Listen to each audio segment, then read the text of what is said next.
I'm Margaret Ann Windsor. That's my real name. I have to use the name Peggy Ann Dempsey. I'm married to Childers. I was brought over in 41 at age 2 to Moulton, Alabama, and given the name of a dead twin, Peggy. Carl and Peggy were killed by their mother. They were born out of wedlock, and the family covered it up. This was planned. The Carl died a month after birth. They're a year older than me, the best I can ascertain. And Peggy was killed a week to 2 weeks prior to me being my kidnapping and dropped off there. So hers was planned with my kidnapping. JFK helped in it. The Illuminati, the Rockefellers, Rothschilds, Bilderbergers, your global government. Now, I want to get into this, and specifically in case somebody watches this. Yes, my husband did work for the space industry. He worked for Lockheed Martin in Marietta. Remember, they took me to Moulton, Alabama, so part of the hostage money, or it wasn't just money, it's illegal treaties, but it was bartering with bringing scientists from like Werner von Braun. And he was murdered, by the way. It's how he was murdered and covered up.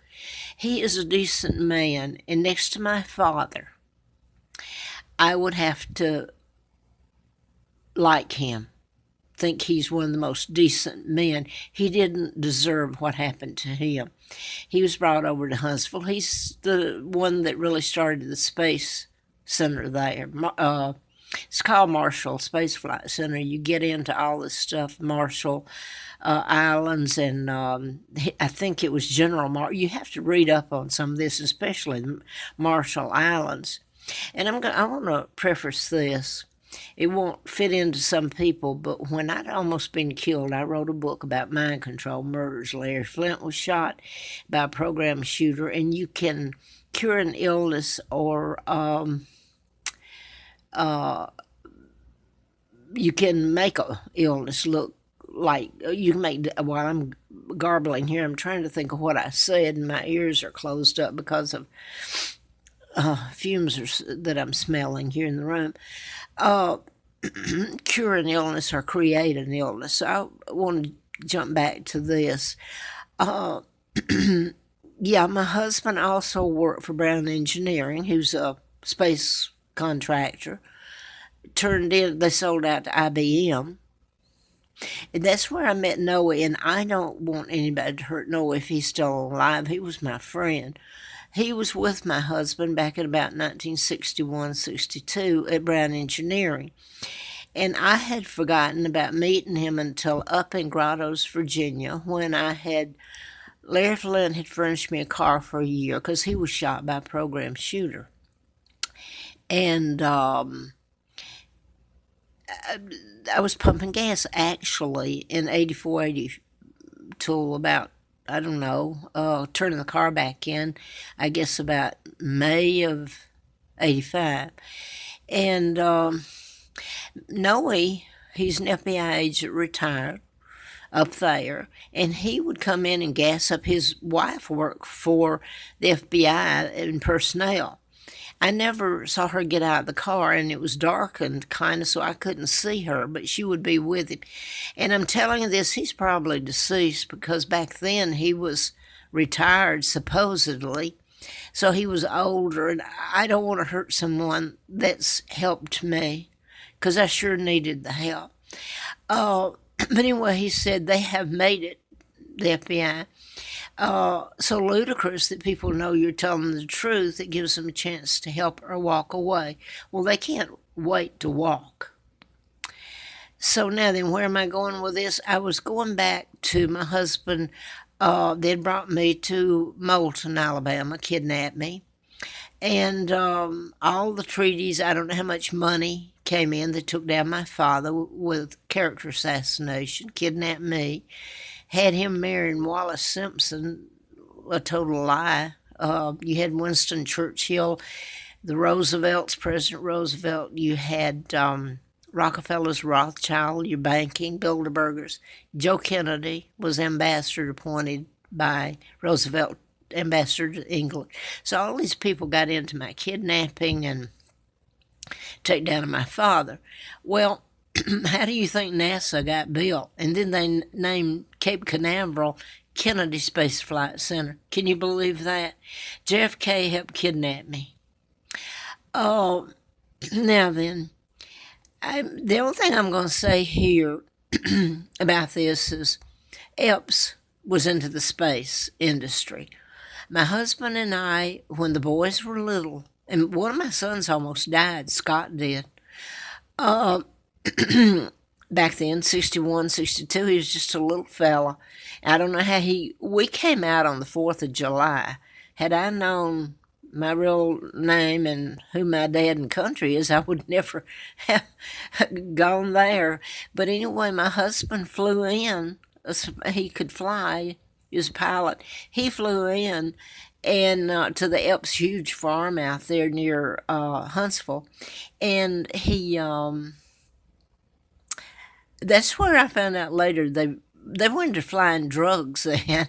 I could fast forward to Atlanta, Marietta, and I'm not going to say how I knew it. One day, if I get to tell this to the world, if I live, if they care, and they will care then. One of Epps' sons at Peachtree DeKalb Airport.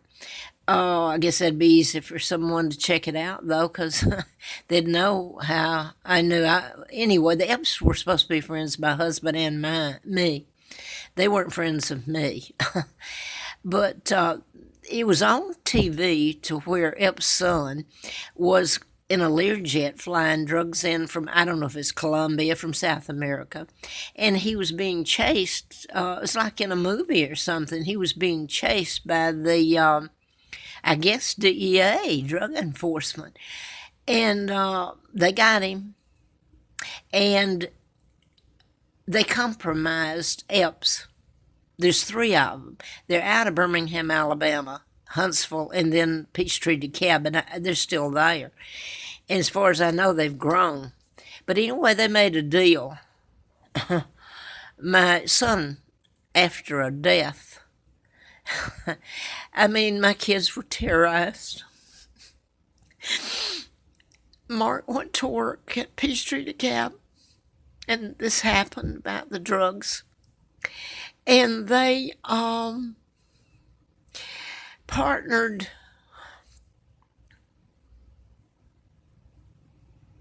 The Epps did. If they would let his son off, they caught him with the drugs. He was in a Learjet. They're chasing him in a Learjet. I think he got 3 years, and that was covered up. You didn't hear any more about it. But a lot happened to me and my kids. So yeah, I know the Epps. I'm going to say this while I'm doing this. Roger Thackett, I lived at Moonraker, and I was doing the book about mind control and programming, which is what your Parkland in Florida, the young man, he's not a hoodlum and a nutcase. He's programmed, and that's the whole thing. Everybody's falling for it. And it's so simple now, and it'll be even more simple just to come out and lock you up if you're political and you're crazy, and they'll haul your ass off and feed you drugs, psychotic drugs, and you'd wish to God you were dead.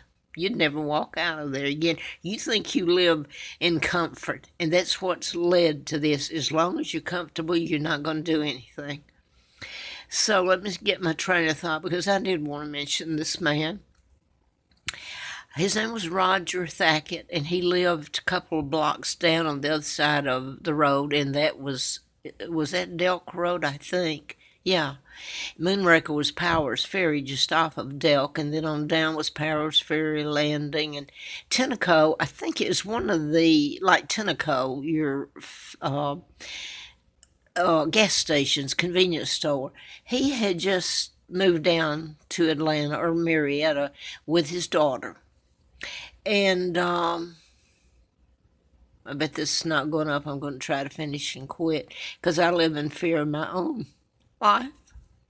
My kids, I don't know where they are, but are even talking about this.